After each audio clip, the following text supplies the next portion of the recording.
এই তো গত সেপ্টেম্বর কাতারে আমার প্রোগ্রাম ছিল। সেই কাতারে মাহফিল শেষ করে আমি দোহা থেকে, কাতারের ক্যাপিটাল সিটি দোহা থেকে আমি ঢাকায় আসতেছি। বিমানে চড়েছি। বিমানে চড়ে উইন্ডো সাইডে জানালার পাশে বসে আছি। অনেক উঁচুতে বিমান। নিচের দিকে তাকায় দেখি, বহুদিন দেখছি এরকম চিন্তা হয় নাই।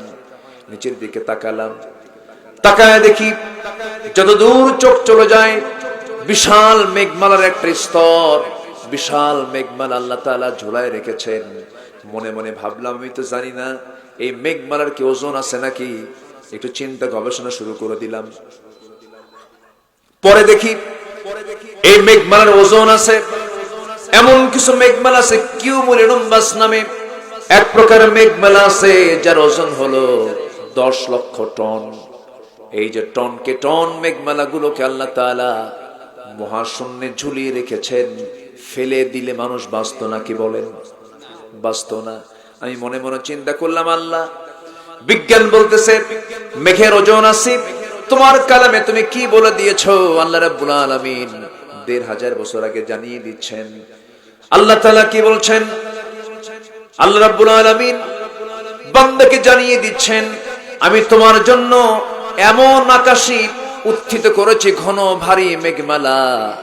ওয়াল্লাযী আরসালার রিয়াহ, আল্লাহ তাআলা সেই আকাশে সমুদ্রের লবণ পানিগুলোকে ফিল্টারিং করে ঘন ভারী মেঘমালা আকারে তিনি উত্থিত করেন। সূরা রদের 12 নম্বর আয়াতটা দেখবেন। আমার বন্ধুগণ, আজকে বিজ্ঞান প্রমাণ করলো না কোরআন থেকে ধার নিল। কিসের থেকে ধার নিয়েছে? কোরআন থেকে ধার নিয়েছে। আপনি যেদিক থেকে চান, মোবাইল এটার আবিষ্কারের পিছনে যদি আপনি খুঁজতে যান, তাহলে মূল খুঁজে পাবেন কোন না কোন সোর্স কোরআন থেকে নিয়েছে। বিমান আবিষ্কার হয়েছে সূরা ফিলকে রিসার্চ করে। এরকম করে পৃথিবীর সকল জ্ঞান, সকল গবেষণার মূল কেন্দ্র কি? মূল কেন্দ্র কি? কোরআন। এই জন্য চোখ বন্ধ করে নিজে শিখি নাই, সন্তানকে শিখাবেন, মাদ্রাসায় দিয়ে দিবেন। আজকে অসংখ্য ডাক্তারের বাপ মা ভাত পায় না, অসংখ্য ইঞ্জিনিয়ারের বাপ মার জায়গা হয় বৃদ্ধাশ্রমে। কে বলেছে? ডিওএইচএস, বাড়িধারা, গুলশান, ধানমন্ডির বাসিন্দা সুখী? কে বলেছে? না। হাজার হাজার কোটি টাকার মালিক হলে সুখী হওয়া যায় না।